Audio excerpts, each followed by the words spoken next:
Well, hello everyone. How are you? Good. Nice to see everybody today. Our roundtable today at A Life Designed with today's team of coaches. We'll talk about the big topic of forgiveness. So, since it is such a big topic, we'll hit little facets of it and kind of give you some starter ideas if you have an interest in developing more forgiveness in your life. So, we usually begin with slides. We'll go ahead and do that. And then we'll open the roundtable for discussion. I'm going to go to present. Okay, it was interesting, even just looking for images of forgiveness. Um, Many of them were, you know, religious texts, rosaries, crosses, sanctuaries, a group of people around, a text that they're reading, teasing out what part of this might be spiritual practice, religious practice, what part of it might be, psychological or mental health. We'll do that a little bit here. In this discussion, here's some prompts that we can consider as we begin to explore this topic. I just wanted to list some areas where forgiveness might be useful. Forgiving yourself, your family, your friends, your colleagues, your neighbors. There are times where warriors come back from war and they have to forgive themselves for surviving because some of their warfighter colleagues did not survive. So, kind of survivor's guilt. There are so many circumstances where forgiveness can play a part. And how you forgive can be prayer or understanding, compassion, grace, kindness. It's as unique as every individual. And one of the advantages of coaching, as our team of coaches here will talk with you about today, is dialing in the right aspect for you to engage in a forgiveness process. So I have a couple of things I wanted to mention from the research notes that are down below. Harvard Medical School recommended in February of 2021 that there's a practical component for forgiveness. So maybe the first step is just making a conscious decision to pursue a path of forgiveness about whatever the circumstances. Decide that you're going to do this. um, Emotional forgiveness, kind of the entirety of forgiveness, where you no longer harbor negative feelings about this person or situation, that's a longer journey. But there's always a first step. And so there are some practical things you can do to begin. The John Hopkins School of Medicine talks about unresolved conflict or long-held resentment, and the physical impacts on the body include stress, increased anxiety, higher blood pressure, which can lead to a greater heart attack or stroke risk, and then depression. So there are physical health reasons to kind of tackle forgiveness in your life. The National Institutes of Health wrote an article in February of 2022 that said forgiveness is not just a religious idea, but a key to mental health and wellness. Releasing anger, you might seek reconciliation, but you might also just seek justice. And that can be your first step out of being in a trap about an inability to forgive. That seeking justice for an offender can be those early practical steps for someone. It lessens despair, and you shift from anger into hope and possibility, which is better for your mental health and your physical health. And then finally, in the positive psychology link, it says forgiveness doesn't mean forgetting necessarily. It doesn't mean condoning necessarily. It doesn't give the other person an ability to reoffend against you, and that it takes practice and times of reflection. So there may be times where you can have an instant experience of forgiveness, like a religious experience. And there may be times where you have to practice it and learn, and it can take a while. So it's different for each of us. But there's some research that you'll find in the notes below. Okay, memes, it's meme time. And yes, I found forgiveness memes. Okay, there's three. The first one is sometimes the only step to forgiveness is first realizing the other person was born an idiot.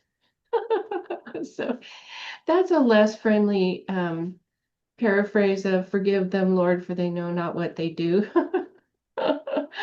Okay, in the middle, forgiveness does not require reconnection. So I liked that and included it because you can forgive people you've never met.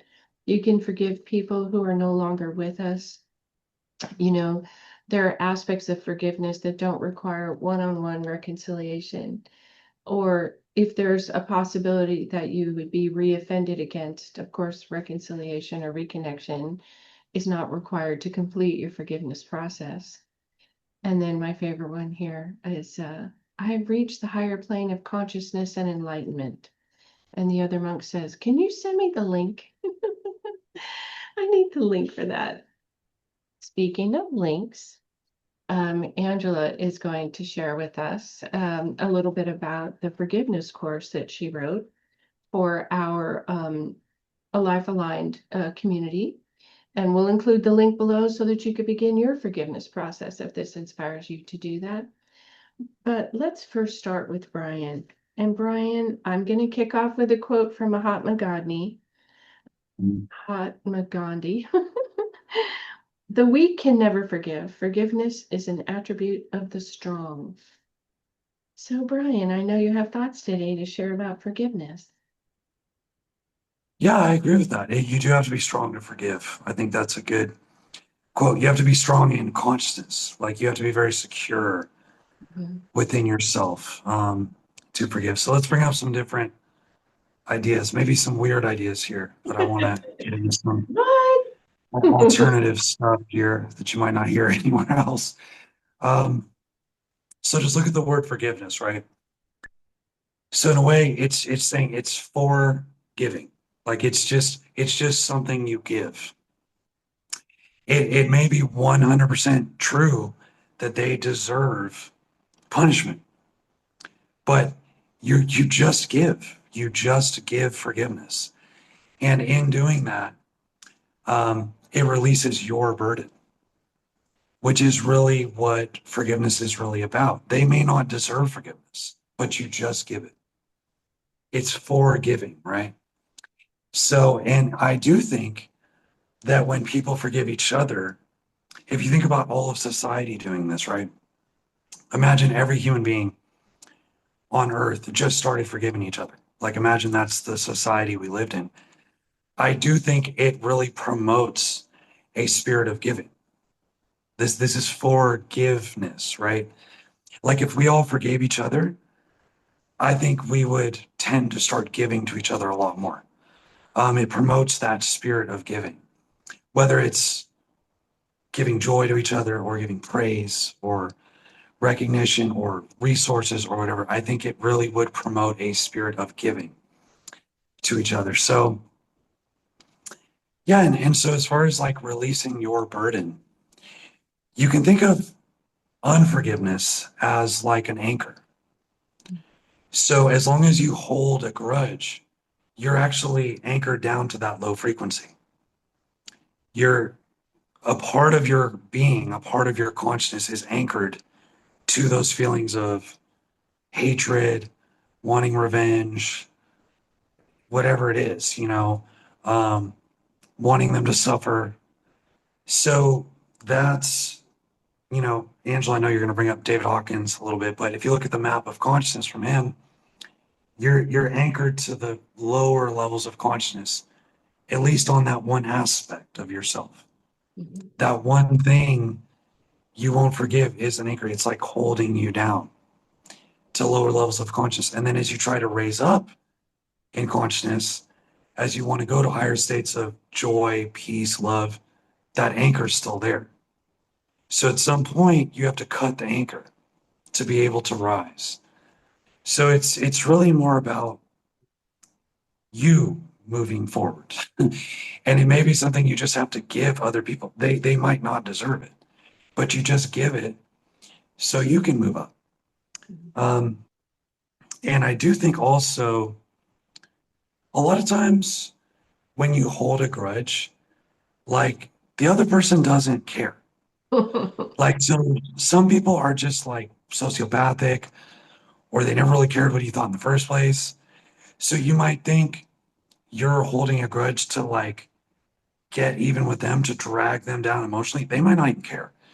You're the only one being dragged down. Mhm. So then you say, what is the point of this? Mhm. What is the point? I'm not even getting back at them. Mhm. Like they literally don't care. Mhm. It's just holding me down. Mhm. They're just running around doing whatever they want to do. They don't even think about it. So I think it's good to realize that as well. And so again, going back to David Hawkins' map of consciousness, one of the like breakthrough understandings there, in my opinion, is that everyone's thoughts, feelings, and behaviors come from the level of consciousness they're at. It's actually somewhat necessitated by the level of consciousness they're at. And so when you include that in your perspective, you understand actually these people, like, they actually have to do these things because it comes directly out of the level of consciousness they're in. So, like, people who are in a chronically negative state of consciousness, they actually have to have negative thoughts, negative feelings, and therefore negative behaviors are going to flow directly out of that because it literally comes from that field of consciousness. So that actually makes it very easy to forgive because you're like, well, this is reality. Like, I mean, if you're in that field of consciousness, those things flow out of that. That like they're gonna do that with everyone around them, not just you. Because that's what that field of consciousness does. So there's sort of like nothing personal about it that way. These are just consciousness dynamics. So you can look at it that way. Another way I think that can help you understand forgiveness is there's something Ramana Maharshi said, and I'm just going to paraphrase. I don't know the exact quote, but he said basically, if you look at everything as your own karma, then you have no one to blame. Like Ramana Maharshi said at a certain point, if something is your karma, if this particular person didn't do it to you, someone else would have, because that's your karma. It's coming towards you from someone. It happened to come towards you through this person. If they didn't do it, someone else would have, because it's your karma.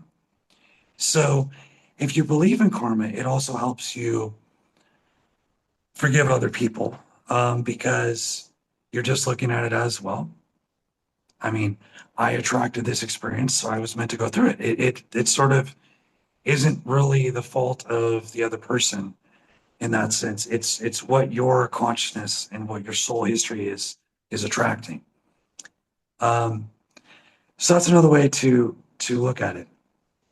But also in terms of just creating happiness for yourself, like anything that feels bad, you have to let go of, right? I mean, that's part of the logic of happiness. Like, you're not going to be happy if you hold on to things that make you unhappy. Like, that's just built into it. So, um, if you just look at a grudge that you're holding and you just look at it and say, okay, does this make me feel good? I think most of the time people are going to say, no, it's honestly kind of frustrating that I still feel this way. It's actually getting kind of annoying. Like, it's old. It would really be better if I just like let it go. I would actually feel happier. So anything that makes you feel bad, it's in your best interest to move on from it. Um, and take your time, like whatever your process is, but you kind of want to like flow away from that in some manner. Um, Another thing to realize is we don't know what makes other people tick. So when you start looking into this, you realize this person may literally feel, and they literally might have life experience and memory to back up the idea that they need to do these behaviors. That's like very true. So somebody might have lived a life where they feel they need to, belittle other people to be accepted by the group or to build up their own ego. And in their life experience, what they saw is when people didn't do that, those people ended up being looked down upon and excluded from the group because maybe they were in groups where everyone did that and everyone had the feeling they all had to do that to like be accepted. So, okay, that's this person's entire set of memory. That's their whole life experience. So that's what they're going to do, right? Because that's what they have seen work in their peer groups, in their social groups. So you don't know what makes someone else tick. It may be very justified in their life experience, in their memory, in their minds, based on everything they've experienced. So just something to be aware of. Sometimes you might have to forgive God, or you might have to forgive yourself. I feel like I've had many arguments with God in my head where I'm just like, I mean, why don't you just snap and make suffering go away? Like, what's the holdup there? What, like, we can't get that done? Like, um, so, it's not always about forgiving other people. You may have to forgive yourself or forgive God or to heal your relationship, with yourself or with God or with the higher power or with whatever you believe in. You may have to somehow harmonize the thoughts and the energies um, in that space so that you can start to work better in that space. And one thing I always say is if something's too big for you to do, you have to turn it over to a higher power. So, like, if you just feel like there's no way I could ever forgive this person ever, I will hold this grudge for eternity. Okay, so if you're in that space, the only way forgiveness is going to happen is if you like pray to God, turn it over to a higher power, and you say, God, bring forgiveness into my heart, bring forgiveness into my spirit. Like, I can't do this. And that's one of the key lessons of AA and NA is, and David Hawkins also talks about this, and he actually says AA and NA calibrate very high on the consciousness map because he says there's people who are stuck in a circuit of addiction. They literally do not have the free will anymore to stop the addiction that has been eroded. There's no way they get out of this. So this was the key breakthrough for AA and NA is to realize you've got to turn this over to a higher power. That's the only way you're getting out of this. And many people have broken their addiction that way because they literally did not have the free will to stop drinking or to stop smoking crack or whatever. Like that's gone. They would just do it forever until they died. That's what they want to do. They don't feel any differently than that. That's how it's always going to be. So at that point, you don't have the willpower or you don't have the energy or you don't have the awareness to be able to break the circuit. You got to get to some kind of higher power, higher energy source um, to create a change. So if you're in that space, I highly recommend you do that. And there's no shame in that. Just do whatever you need to do to make your life better, to advance yourself, including turning things over to a higher power. I fully support that whenever that helps an individual. People should do whatever helps them improve and grow and have better lives. So yes, that's my, little spiel. I just wanted to interject when you say AA and NA, you mean Alcoholics Anonymous and Narcotics Anonymous? Yes, Yeah, those yes, are the 12-step meetings, is what you mean. I have a yes. quick other quote, and then we'll get Angela's insight on this from Max Lucado, who's a famous author. He says, forgiveness is unlocking the door to set someone free and realizing you were the prisoner. The one set free was me. So, Angela, your thoughts about forgiveness? Yeah, so I'm now seeing why I was called to come to this conversation.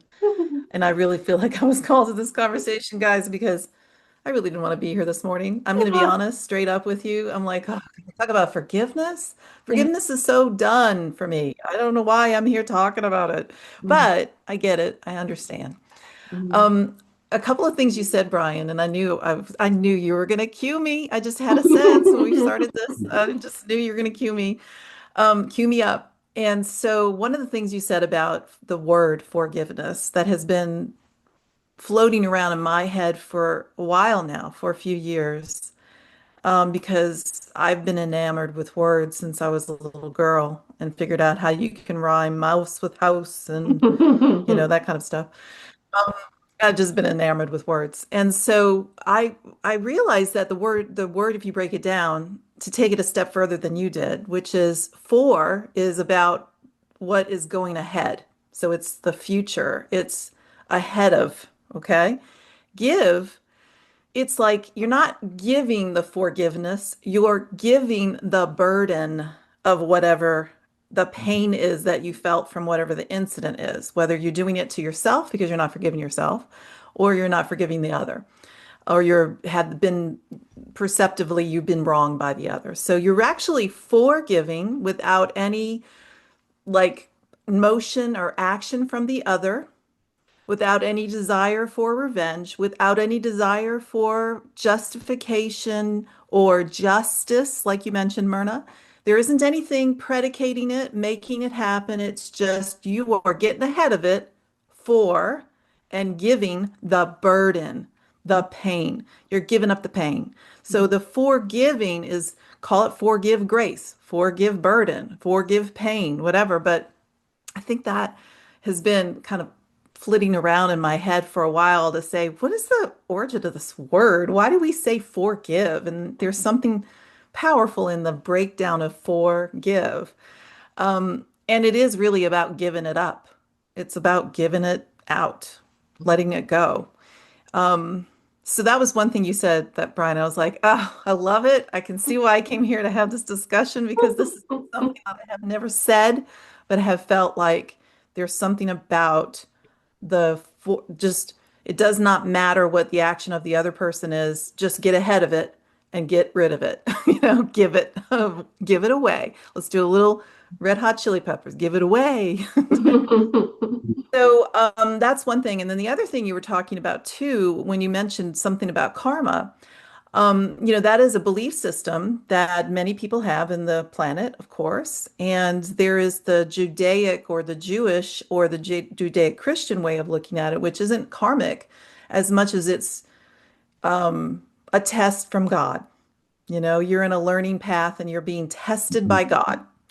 And so, whether you ordered it up through some sort of past life transgression or this life transgression, and you're getting payment back in a karmic cycle, or it's just you're looking at it as like many Judaic Christians do, which is look at Job, he got tested to death, right? With all of this stuff, right?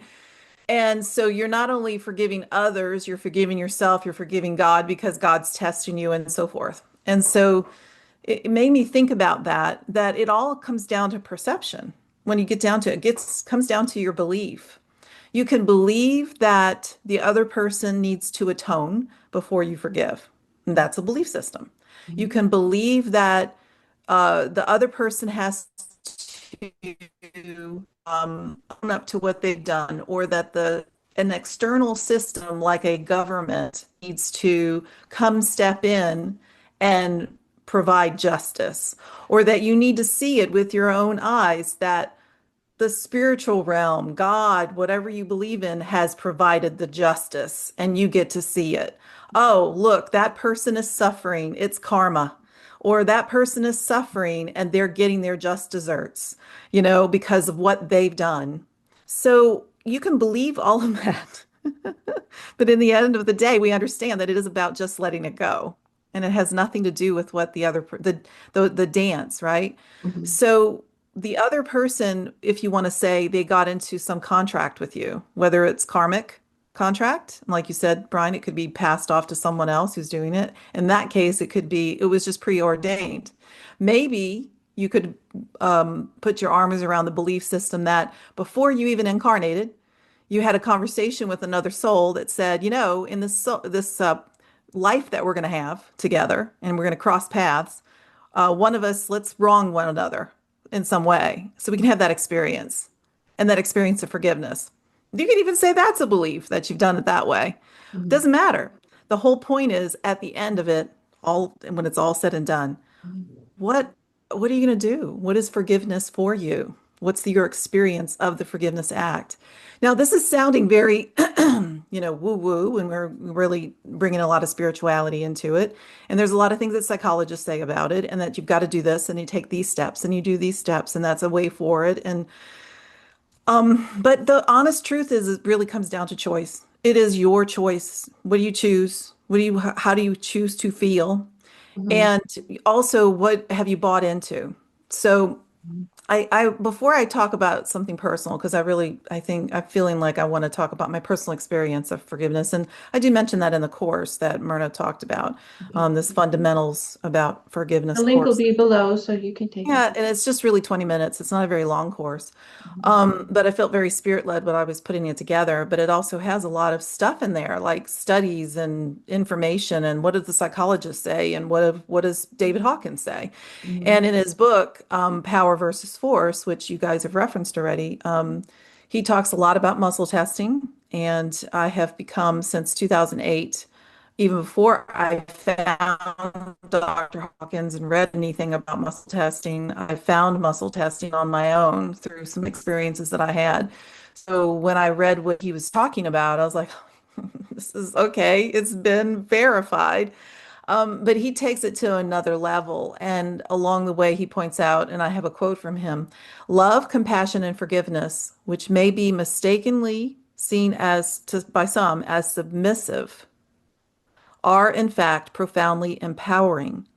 And when he's talking about muscle testing, it's like what gives you strength or what gives you weakness, right? So when you're in a state of being, or you're having a thought and you're in the energy of that thought, it's either strong or weak. It makes your body strong or weak. And so he says, the end of the quote is, revenge, judgmentalism, and condemnation, on the other hand, inevitably make you go weak. So not to be contrary to what the Harvard Business Review psychologist, or whatever that you mentioned earlier, Myrna, talked about, saying that taking steps toward getting justice may be a step toward forgiveness, and having your anger and trying to process your anger through pursuing justice is actually not, according to Dr. Hawkins, actually giving you any strength. It actually makes you go weak to actually go after judgment, Mhm. after revenge. If, Mhm. you know, justice is another way of saying revenge. I'm sorry. Those of us who are Batman fans, raise your hand. We know there's a difference between justice and revenge, man, and it's a fine line. So anyway, so those were some thoughts around that. Okay. But I came across, and I kept thinking, as I was doing that particular program, I kept coming across all these things that said, to the psychologist, their approach to it was very mental. It was very much in the mind, in the mental realm, and that totally makes sense. But it really, when you go through an experience of forgiveness, it doesn't happen here. It doesn't, because you can't logic your way through it. Because all day long, the rationale is they did it, they did it, they did it, they did it, they did it. They said they're sorry. I don't care. They did it, they did it, they did it. And you're stuck there. And it's so hard to move off that base to, but it's okay. I can justify what they did. And you do, and you can go through all sorts of justifications. Oh, they had bipolar disorder, so I can justify it because they have a mental condition that they were off their meds and they couldn't control themselves, or whatever you can fill in the blank, right? Even Jesus on the cross saying, forgive them, they know not what they do. There's a justification. They're asleep. They don't even know what they're doing. They don't understand, Mhm. right? Again, there is this kind of an understanding perspective that we have to have, that we feel like we have to have. But actually, forgiveness happens at an energetic level when you feel good. I'm going to paraphrase Buddha. If we're going to go around the circle of all the different, I mean, maybe I'm not hitting Islam here, but after it's a it's a religion of Abraham, just like Jewish, the Judaic side is. But listen. Buddha said, and I'm paraphrasing him, he said, anger is like a hot coal that you're holding in your hand. It's only burning you when you're holding it. So, yeah. All right. So there's this quote that I have, and I'm going to read some of it. I do share it in a link to it in the course, but it's from a gentleman. His name is Dr. Fred Luskin. He's a psychologist, and Of all the psychologists, I was reading stuff that they were saying about forgiveness in preparation for that course. His was like spot on. This is a quote from him in a podcast where he was interviewed, and he said, when he was asked what he regarded as the most self-destructive misunderstanding about forgiveness, because there's so much misunderstanding about what forgiveness really is. He said this is his answer. He says that forgiveness somehow lets somebody off the hook, that if I forgive them, I'm somehow condoning their bad behavior. The biggest obstacle, that was his answer to the biggest obstacle to misunderstanding. So the biggest obstacle to forgiveness is that people have no idea what it is. And then he says they think that if they forgive them, they will go home, they will have to go home and have Thanksgiving with dad, who is horrendous. Or if they forgive them, then they can't sue somebody. Or if they forgive them, that they are required to think that somebody did something that was okay. Those are very different things. If your husband or wife owes you child support, you can forgive them and still go back in front of the judge and say that they didn't pay their child support. That the forgiveness piece is not the justice piece. That's what he's saying is the biggest misunderstanding, that they are different. Forgiveness is not the same as reconciliation, which I thought was a really good point he made. It doesn't mean you need to go and make nice to them. Okay, that's not part of the forgiveness equation either, he said. So what it means is that in your heart, you are clean. You are no longer blaming them for the problems in your life, that you are just choosing to release the bitterness that I have created in me. He says, basically, that's what because again, that goes back to the Buddha concept, right? The anger you're holding is burning you, not the other person. Just like you said, Brian, they could be walking away, right? Just to take care of he says, it's just, I got to take care of my life. And that's what forgiveness is. And that was the most succinct and right on target experience or explanation of forgiveness that I came across, because it is the experience I've had. When it came out about the abuse in the family that was going on in secret in my upbringing, there was a lots of, oh, please forgive me. And then I was raised Catholic, and the Catholics are notorious at talking about forgiveness and guilting you to death into forgiveness, right? And so the believe that you should forgive can be powerful to make you think that you have forgiven, because again, it's all happening up here. It's all happening in this conditioned response in which you live, where you're told forgive, forgive, forgive, and then you think you have an understanding of, and you can fool yourself into saying I forgive you, not only because you think this is the right thing to do and I'm a good person because the Bible tells me so, or the Catholic Church tells me so, or because I just am a good person with a good heart, so of course I forgive.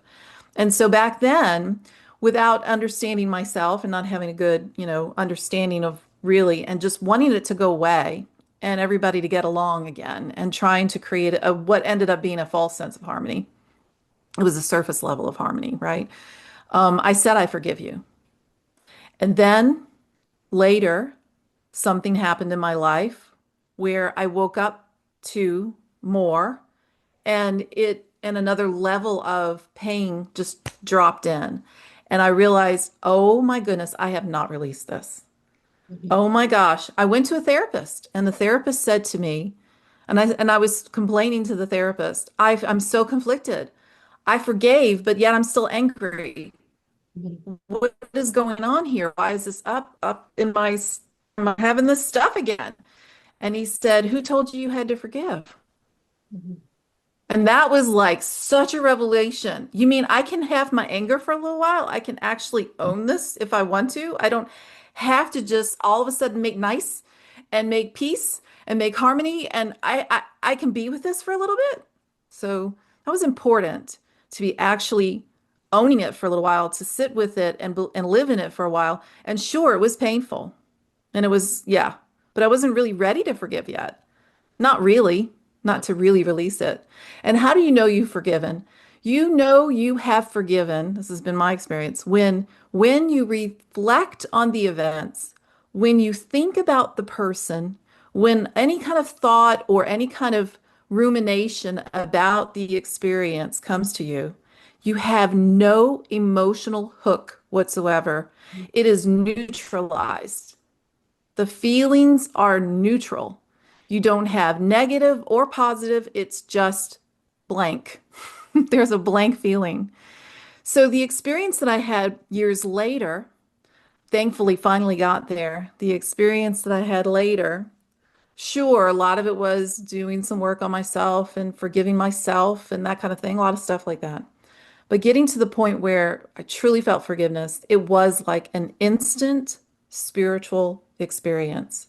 I was walking in my neighborhood, going for a daily walk. I was walking across this, I remembered specifically where it happened. I was walking across this bridge on the road and having thoughts. The individual who had wronged me was actually visiting my home at the time, and therefore it was very prevalent to me. And I suddenly felt this, I'm ready just to drop this burden. I'm ready to let it go. I'm just done with it. There isn't any, I am self-empowered. I'm not afraid of the situation, what it was making me feel like. I've empowered my inner child that was the one that was abused and threatened, and I just dropped it. And then I felt like this warm, like someone had come up behind me, like a first responder, and brought me this beautiful blanket after the traumatic experience and wrapped it around my head and my shoulders. And it was like a feeling of warmth on my body, that I physically felt this warmth on my body. Like it was complete, it was done. And by the time I got back to the house where the family members were visiting and such, I felt nothing like, but just okay. It was like, so I guess what I'm saying is that we can go through a journey with forgiveness, but we can also have instant forgiveness. And it has nothing whatsoever to do with the other person. The other person had asked for forgiveness, and I had said I forgave them decades before I actually really experienced the forgiveness, the really letting it go, instead of the pretending to be forgiving to myself. Does that make sense? Yeah, that's a really powerful story. Thank you for sharing it. And you really are describing that it's an individual journey. And I remember I looked at the book Radical Forgiveness.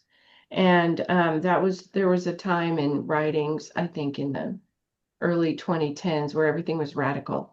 Radical forgiveness and radical knowledge and radical gladness. I don't know, everything was radical and then the thing. And the person who was the author came and wrote the book and, bought the book in the church sanctuary, and I was working on forgiveness. And he talked about that there's a process of teasing out. Um, you're not letting somebody get away with it. You're not condoning the activity. And you have to kind of get to the place where you've separated those things. So, or it can't stick.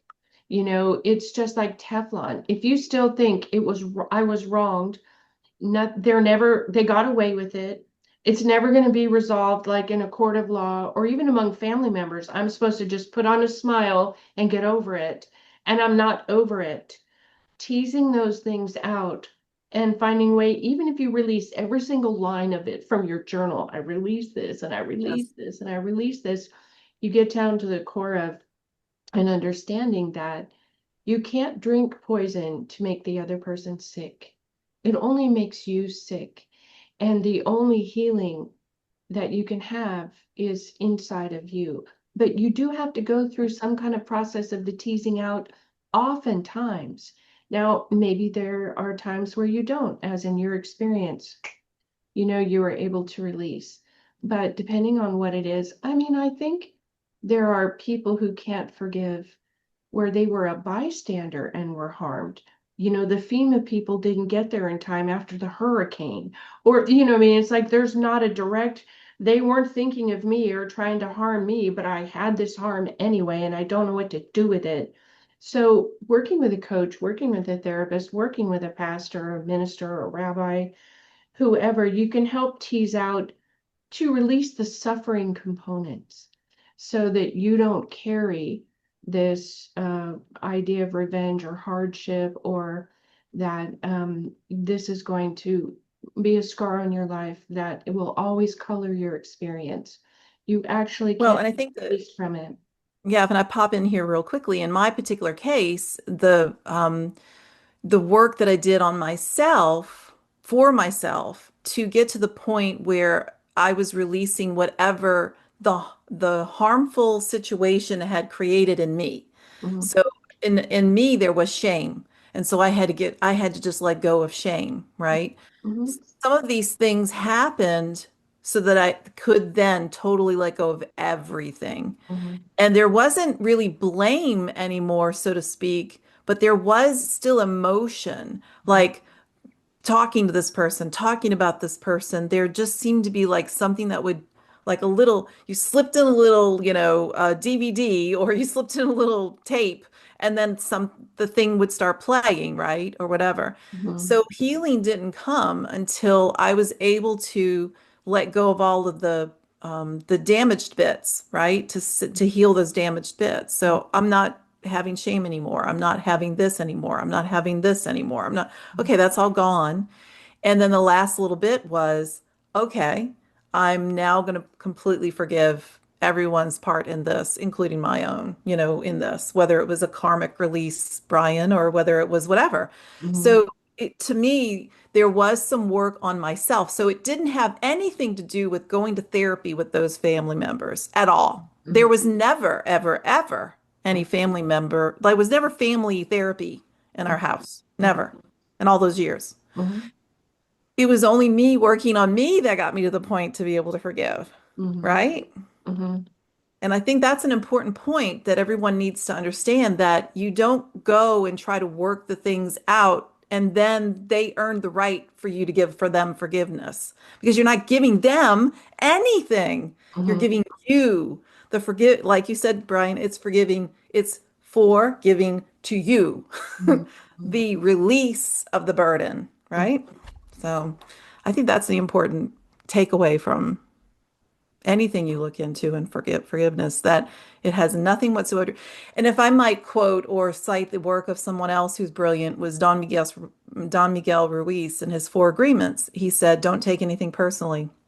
Oh Mhm. my gosh, that really threw me for a loop. I read that in 2005, and it took me years and years and years and years and years and years to get to the point where I am now. I mean, how many years ago was that? All Mhm. right, do the math.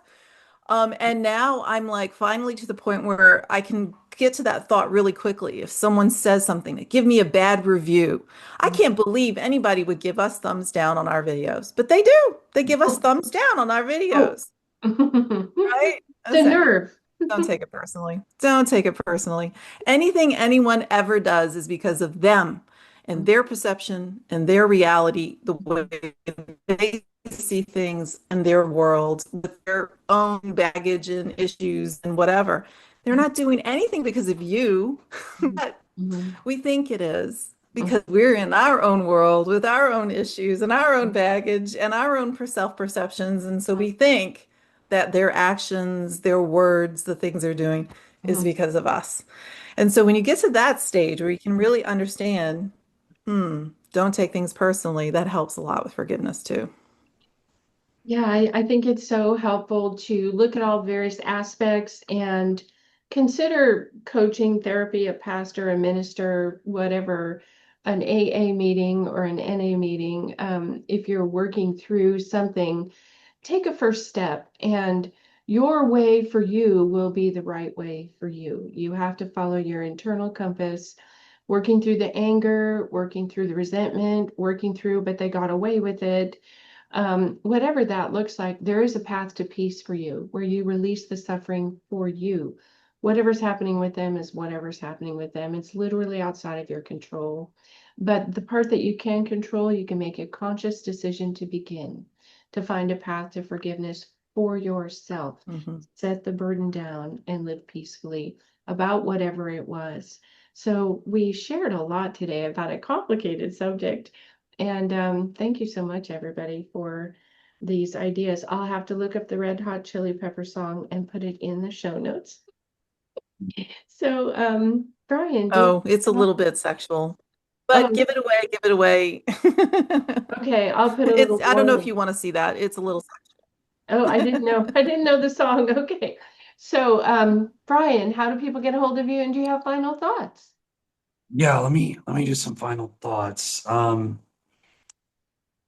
Yeah, so, I think let me tell you sort of how I used to think of forgiveness, and I think this is horrible. Like, do not think this way at all. But I used to think of it almost as like sort of a skill issue. So it would be like anything little that someone did where I was just like, oh, I can get over that, no problem. It was just like effortless forgiveness. But if I experienced something where I felt like I'm not going to be able to get over this, then I would just have resentment for just years or hatred or like just negative emotions for just years because my thought was like, I don't have the skill to get past this. Therefore, this is going to haunt me forever. Oh. So like, then how do I get over that, right? Mm. And I think Angela, you're bringing up a really good point about forgiveness not being in the mind. I do think people should really take that to heart. And I think one good tip is, yeah, like, thinking about the situation, going over it different ways in your mind is not really truly going to get you over it, probably most of the time. I think people should search their spirit or search their heart and like search yourself for the spirit of forgiveness or ask God to receive, to feel the spirit of forgiveness. That's a very different process than just like thinking about the situation and reviewing it. I don't think you're really going to energetically shift by doing that. And I think that's why a lot of people get stuck in unforgiveness Mhm. because, yeah, mentally it's just not really going to do it most of the time. There are mental things you can understand which will help alleviate some of the suffering or Mhm. take some of the bite out of the bitterness of it. It can kind of like soothe it when you can understand the other person more. But that doesn't mean you've made that full energetic shift Mhm. like you're talking about, Angela. So search your heart for like a new feeling about the situation. Search your spirit for the spirit of forgiveness or ask God or a higher power for the spirit of forgiveness. I think working with your heart, working with your spirit is more important than your mind in forgiveness. I totally agree with that. And I also want to say, so talking about karma, you know, um, yeah, like Angela, you brought up some good points about how there's different perspectives. You can look at it as a test from God or, the karmic way. And I also want to give a different perspective on karma. You don't necessarily have to see it as sort of God being like the cosmic, like deed accountant and like a reward and punishment system. Um, Going based off, David Hawkins, map of consciousness and that work. From that lens, you could view karma as a tractor dynamics in different fields of consciousness. So you could think of different fields of consciousness as sort of magnetically attracting different things. So just generally speaking, when you're in this calibrated level of consciousness, you attract these types of things. And you could say that's your karma. So it's not necessarily deeds, although that you can absolutely understand it that way. And I think that can absolutely be part of it. But I just want to throw that out there. That's another way to look at karma that some people might, find that beneficial. Yeah. So you can get hold of me at alifedesign.org or Special K Coaching on Instagram. Very good. Thank you so much. Angela, final thoughts, and do you want people to get a hold of you? Yeah, that's fine. You can get a hold of me through alifedesign.org as well, and you can get the course through it's only $15, guys, so it's really 20 minutes, $15. What do you have? Just get some Get new started. Yeah. perceptions, some new concepts. But yeah, you can I like what you're saying, Brian. You can start with the mind. You do have to face it. You have to own it. You do have to see it Mhm. in order to dissolve it, in order to alchemize it, in order to change the energy of it. But you have to see it, and Mhm. hey, this is something that is going on that I've been stuffing down and pushing away and ignoring and putting Mhm. aside and fooling myself about. So yeah, it can start there, but it doesn't stay there. So I really love that you said that. Thanks, Brian.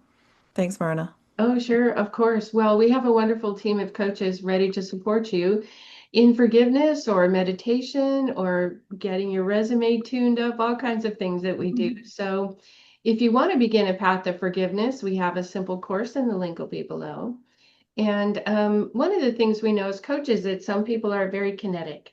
So going to a 12-step meeting and physically sitting in the room, being engaged with other people and doing step one and step two and step three might be the way to open the door for you. If you have a predominantly feeling nature, you kind of have a head start in this because you go right to the heart of the matter.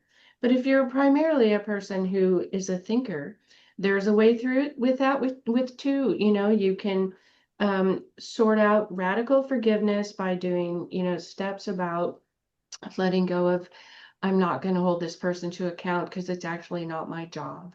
So whatever kind of person you are, there's a coach that could support you. Please go ahead, Angela. And you can work with Myrna and Brian on EFT, which is an energetic release for forgiveness, guys. So EFT, which is called Emotional Freedom Technique, Or tapping.